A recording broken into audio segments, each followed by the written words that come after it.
Hello, this is Stephen Whitfield with Drilling Contractor.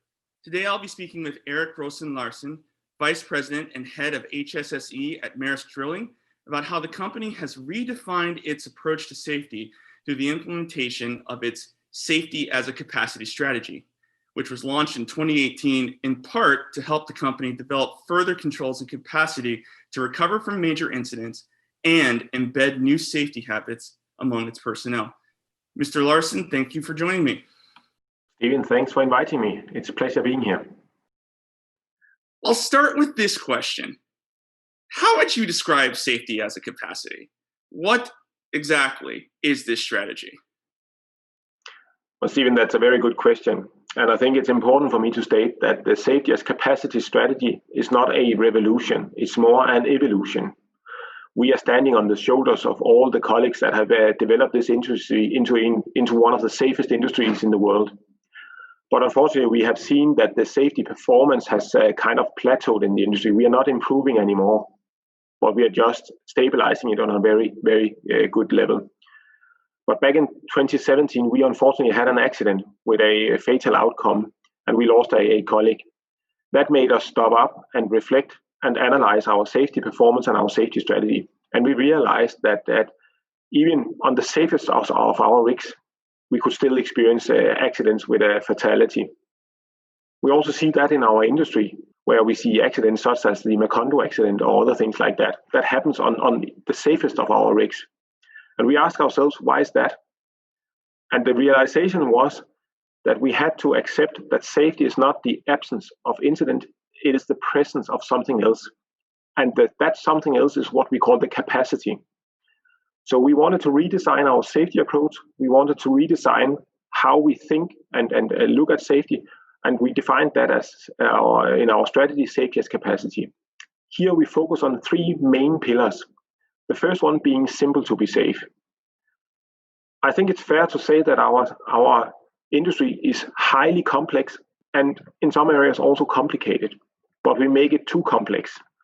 We build so complicated and complex systems that our offshore guys find it difficult to use them.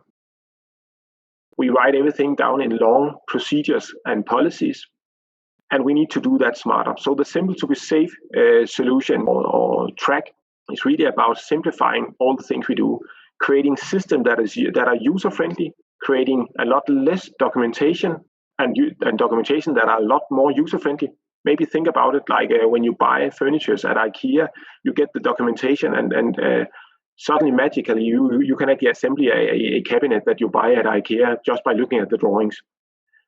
We also created digital systems that are supporting our frontline guys in this, and we want to make the safest way the easiest way. The second thing we focus on is what we call out of harm's way, and that is really to change the culture. Because honestly, here in headquarters, we haven't been good enough at listening to our frontline guys. The only ones who really knows how a job is being done is our frontline guys.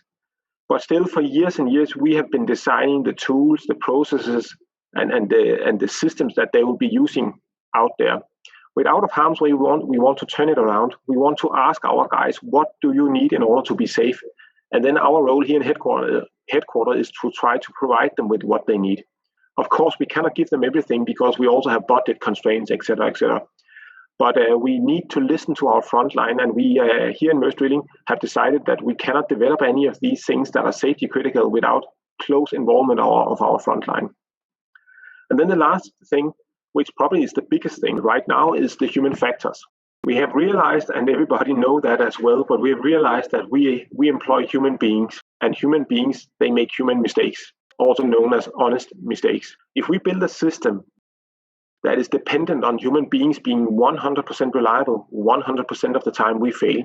So with human factors in mind, we want to build a system that is resilient enough so it can accept that we make human mistakes. And here we have been inspired by the car manufacturing industry. The car manufacturing industry, they actually build a car under the assumption that you will crash the car. And when you crash the car, the safety system is in the car will keep you safe. They will make it possible for you to fail safely. We want to build the same kind of system in Maersk Drilling and are focusing on that in this strategy. How has the strategy gone so far in these past 2 years?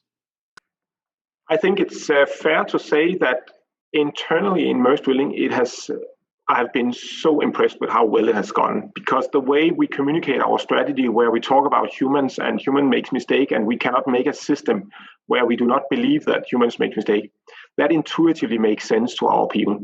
What has been challenging for us has probably been to explain it to people not directly engaged in Maersk Drilling. How do we explain this to customers? How do we explain this to owners? How do we explain this to the authorities? But we have had meetings with pretty much all our customers and authorities around the world, and explained to them what it is that we mean when we say simple to be safe, when we say out of harm's way, when we say human factors. So the implementation has gone really, really well. And the thing that we probably have focused the most on has been to explain why it is that we do not believe that zero incidents is possible, but that we also believe that we need to measure something else than zero incidents. And that has been really well received by everybody. And I'm really proud to say that a lot of our customers, they have partnered up with us on our approach, and we are working on this together with our customers on our rigs. I want to ask about the out of harm's way part of this strategy. And Maersk has said about this that it encourages rig teams to think about creative solutions to hazardous tasks. What mechanisms or programs has the company put in place to facilitate the discussions that may lead to these solutions? Yeah, that's a good question, because how do you change a culture overnight, which is what we wanted to do? We actually used a pretty old-fashioned trick. So we implemented an award program or an award scheme. So all our rigs are asked to submit out of harm's way initiatives, things that our crews on the rigs they struggle with on a daily basis. And if you think a little bit about your car, when you open the hood and look at your engine, I'm not an engineer, so I wouldn't know how that engine works. But the car manufacturer, they have marked things with yellow that I need to do something about. Here you need to add washer fluid, and here you need to check for the oil standard, etc., etc. We want our crews to think about out of harm's way initiatives in the same way. They will then issue these out of harm's way initiatives and send them to our headquarters, where a group of experts, including our operations people, will evaluate these out of harm's way initiatives. And every quarter we simply identify 4 of these initiatives that we say, oh, these initiatives are the best. And we will send an award to the entire rig crew. So everybody on the rig that has been introducing this idea will simply get an award. So by doing that, we kind of award people from being safer tomorrow than from, you say, past performance. So we want to change it a little bit. So spend our award money, so to speak, on forward-looking things instead of rewarding good performance in the past. Could you give us any examples of what some of these solutions that may have come from these discussions are? Yeah, I mean, first and foremost, I have to say that I think in 2019 we got something like 230 great initiatives from our rigs, and this year we have changed it a little bit. So rigs are sending in probably less initiatives but bigger initiatives. But many of the greatest initiatives we have seen have been around the maintenance. And I just have to say that a lot of our equipment have been designed for ease of use and for high uptime, etc., but not necessarily for ease of maintenance. So a lot of the greatest ideas have actually been for how to do maintenance on BOP bonnets, or how to install simple mechanisms that could carry the weight of heavy flanges during maintenance. So our crews simply come up with ideas where they do not have to stand in the line of fire when they're doing maintenance.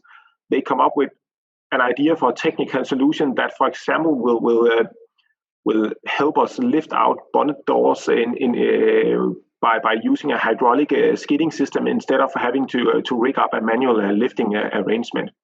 So many of them are maintenance related. One of the biggest one was from a drill ship, where the guys, they implemented a solution to stroke up the telescopic joint. This normally requires a really complicated rigging up system where they lift things up and pull things out. And now they have created a system where they are not present, they are not anywhere close of the things that can seriously hurt them. And they can do it in a nice and controlled manner. So some of them has been really big. Others have also been smaller on eliminating, you say, administrative tasks that free up time so you can spend time on other things. But the ones that typically have won the quarterly rewards have been the big and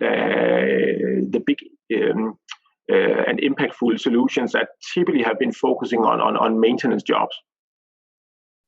So the Simple to Be Safe project involved the rollout of a digital control to work system that Maersk said will help make it easier for personnel to make informed safety-related decisions in a shorter time frame.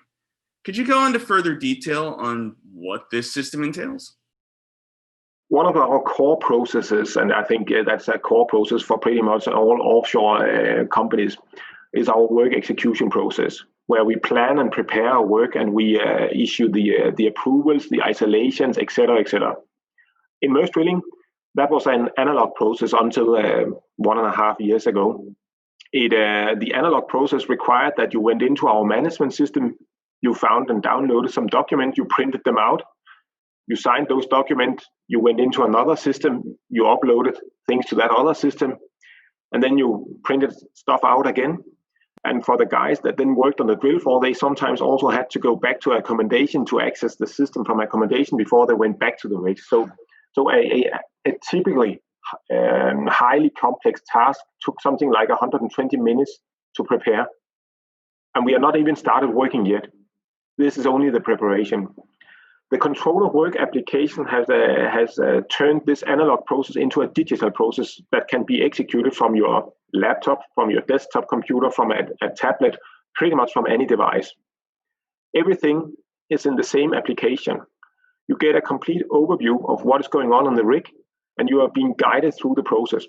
And what we see is that the task that took 120 minutes to prepare in the old analog system now can be prepared in half that time, and freeing up time for our leaders and for our employees to do other things.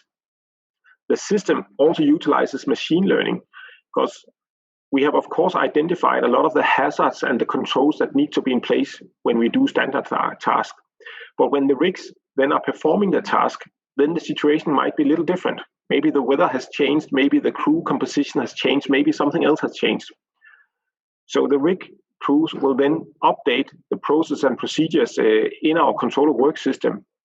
And when we use machine learning, then the system will make sure that the next time either the same rig or another rig are doing the same thing, these new learnings will be forwarded to people when they need it and where they need it. So in essence, it's not only a digital version of our old work execution processes.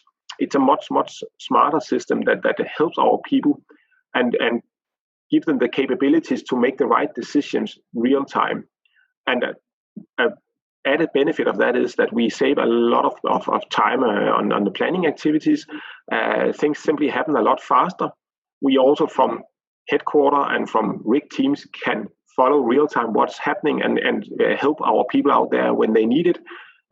So we definitely see some huge benefits from you say going digital with some of these processes compared to what we did in the past. What role do you think technology can play in enabling better decision making? I think that on a modern drilling rig, whether that's a jack-up or a drill ship or a semi-submersible, you have so many digital tools.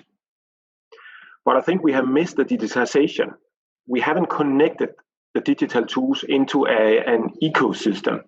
It's more standalone digital tools that we see out there. With the future that we see ahead of us, the digitization will help our people to get access to the right piece of information when they need it, where they need it. We will have a wealth of information at our fingertips, and the technology will help us select the right piece of information so we are not drowning in information, but we get the right piece of information. My hope is that our frontline guys, when they're out executing on some of the tasks, that could be an inspection or it could be a standard maintenance job of anything, they, instead of today where they spend quite a lot of hours on administration and documentation, that we can turn it around so they, instead of spending maybe 80% on the documentation, they spend 80% of on the real work out on the deck. or leaders free up time so they could spend more time on the deck with our people and coaching them. So I hope that that technology will help us free up time. We will be a lot smarter in what we are doing. We will change we will dramatically reduce the administrative burden. We will use sensor and camera technology available on tablets, mobility devices, or other places to document things and automatically upload into our ERP system.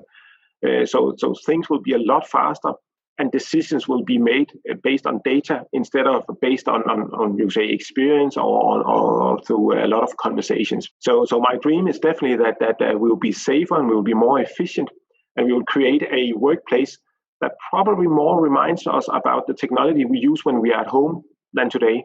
Because honestly, I think the technology that we use from our homes when we operate things through our iPads or our laptops is probably more advanced than many of the tools we have today available in our corporate businesses. So we need to bridge that gap and bring this century's technology also at the fingertips of our offshore guys.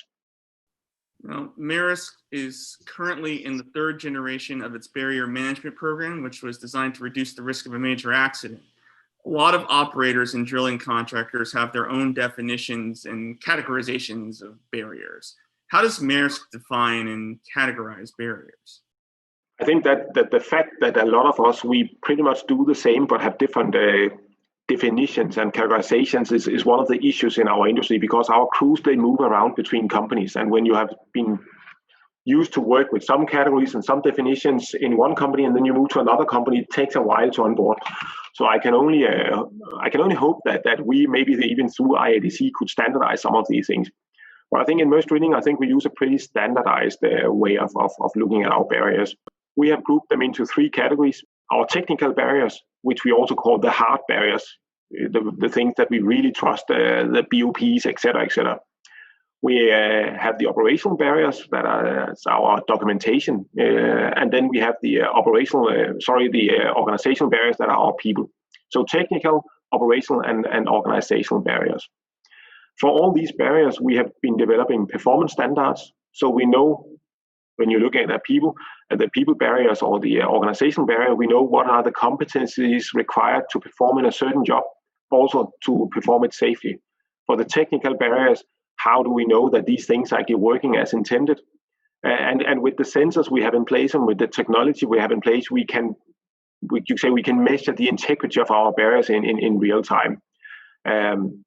And thereby we can focus on doing the right things without doing too much or too little. We can focus on training in the right competencies without doing too much or too little, etc., etc. What updates have you made to your barrier management program over the years? That's almost an embarrassing question, because I think the most major updates we have made recently is that we have realized that we need a dedicated team to take care of our barriers, to maintain our barriers. If we do not take care of our barriers like a gardener would take care of a garden, then they deteriorate. We simply need to focus on them every day. There need to be people taking care of them. And to do that, we have strengthened our ability to work with data, so we measure the integrity of our barriers.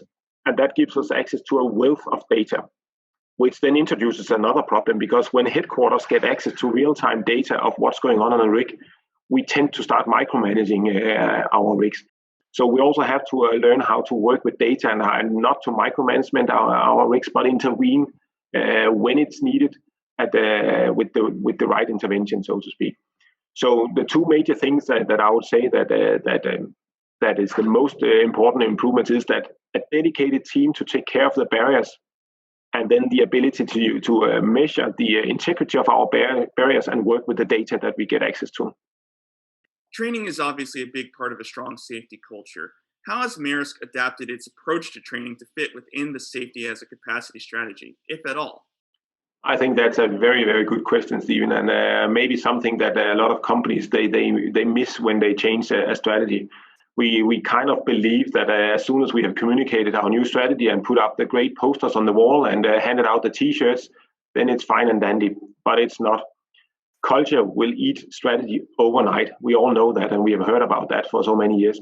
So a part of our safety as capacity strategy is also to think holistically about training. And let me zoom in on just two things, because I think we could talk the entire afternoon about this. But a part of our safety as capacity strategy is that we build our safety strategy on principles and rules. And some of them, these rules and some of these principles are actually founded in leadership behavior. Because the way our leaders react when something happens really determines whether we are going to learn from an event or whether it's going to be a blame game where somebody gets the blame. So together with our HR department, we have redesigned our leadership behaviors and our leadership training program. And all our leaders are being trained in these new behaviors. And this is closely linked and related to our principles and our rules. So basically say that when something happens, our people can predict pretty well how our leaders are going to react. And as we want to instill a learning mindset, our leaders are being taught to be really curious and have good conversations around why things happened instead of asking what happened. We want our leaders to ask what failed and not who failed. And that is a journey we are on. And together with our HR department, we started rolling that out a little more than a year ago.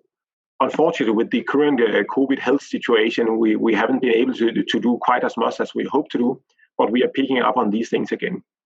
The other thing I want to zoom in on is human factors. And here, specifically human factors in well control. We all know that well control training is one of the single most important training programs that an offshore drilling contractor runs.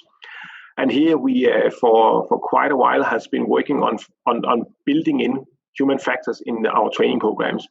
Traditionally, a well control training program is more technical than it's focused on human factors.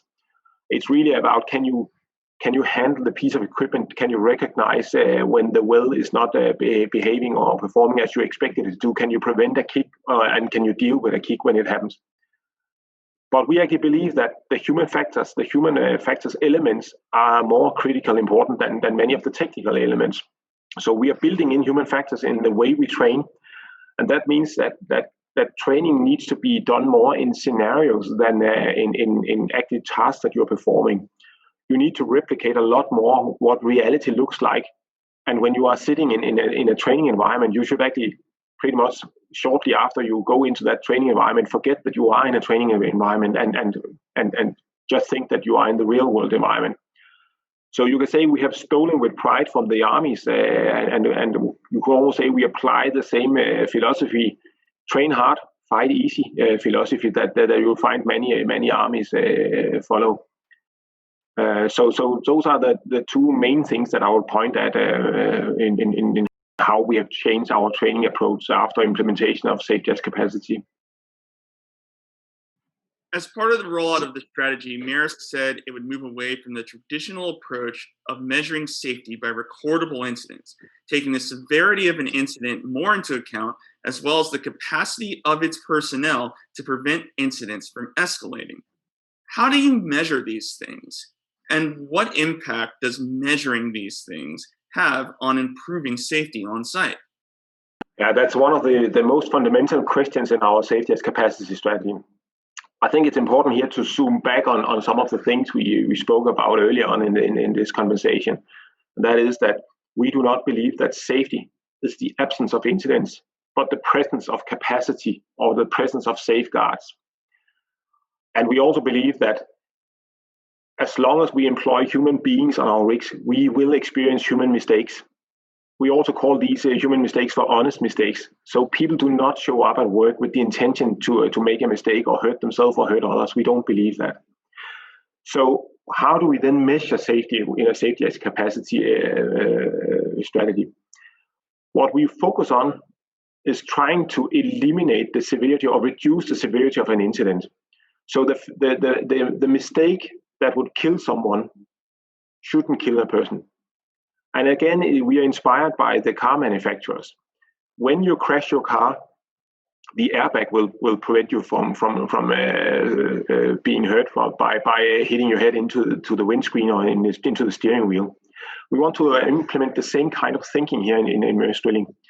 So we are measuring the severity of an incident, and we are saying that an incident where you cut your finger is less severe than an incident where you break your ankle.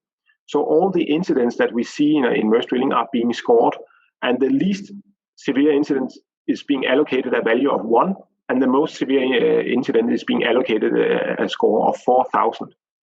And when we then measure and calculate the frequency of the incidents, the severity of our incidents, we can actually see if the number is going down year on year. That could actually mean that we have more incidents to report, but the consequence of those incidents were less and less important. We also focus on the potential, because what I think is really important here is that with a lot of the things that happens on a rig has actually no real consequence. We drop something down from the derrick and it falls to the drill floor, but no one got hurt. But we have to ask ourselves, were we lucky or were we good? So we also have a way of measuring the potential of our near misses. And every single near miss we then experience is being evaluated by a group that we call a filter group. And this group consists of offshore employees as well as experts from headquarters. And they will actually look at these near misses and say, were there a potential for an actual consequence if we had not been lucky? And these, you say, near misses or lucky cases are actually the ones that we spend the most focus on, because they have the potential to seriously hurt our people if we were not lucky. So we want to learn from our successes and our failures, and we want to assess whether we were lucky when something happened but no one got hurt. And I think that is the main difference between measuring the number of incidents and the severity of our incidents. When we look at the results of that, we can actually see now 18 months in a row, the severity of our incidents has gone down. It's simply less and less severe, the things that happens on our rigs. And we can actually see that we have been operating for almost 2 years now without any serious injuries on our rigs. And we are in a position now where we, instead of discussing what happened, then we discuss what are the safeguards and the controls that we put in place to keep our people safe. And an example is that when our guys offshore, they have the toolbox talk before they commence an operation. They talk about they don't say the word if anymore, but they talk about when something goes wrong, what will then hurt us?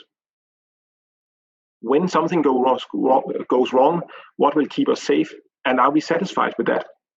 So our guys on the rigs, they actually use, say, our barrier management philosophy and our safety thinking in identifying the controls and the safeguard they need to have in place. And they do not start the work before these things are in place. I think everybody working offshore have the stop work authority. So whenever you realize that something is unsafe, then you stop the work without any consequences. But we add a little flavor to that one by saying that you also have the authority not to start work before your controls and your safeguards are in place. I think that's probably the main difference that we see the biggest impact from. Well, thank you for taking the time to speak with us, Mr. Larsen.